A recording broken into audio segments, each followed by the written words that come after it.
ప్రియునిపై మోజు ఒక వివాహిత ప్రాణం తీసేసింది. భర్త ఉండగా ప్రియుని మోజులో పడింది కావ్య. ఆ ప్రియుని చేతిలోనే ప్రాణాలు విడిచింది. బెడ్రూమ్లో కావ్యను చంపేశాడు ప్రియుడు వాసు. గతంలో రెయిన్బో హాస్పిటల్లో ఆయాగా పనిచేసింది కావ్య. రెయిన్బో ఆసుపత్రిలో వాసుతో కావ్యకు పరిచయం ఏర్పడింది. వాసు సంగతి తెలిసి కావ్యను భర్త ప్రకాష్ హెచ్చరించాడు. అయినా కూడా వారిద్దరి మధ్య వివాహేతర బంధం కొనసాగుతూనే ఉంది. తనతో ఫోన్ మాట్లాడకపోతే చంపేస్తాను అంటూ వాసు కూడా బెదిరించాడు.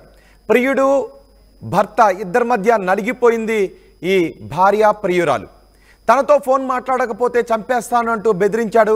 ఈ నెల 2వ తారీఖున భర్త లేని సమయంలో వాసును ఇంటికి పిలిచింది కావ్య.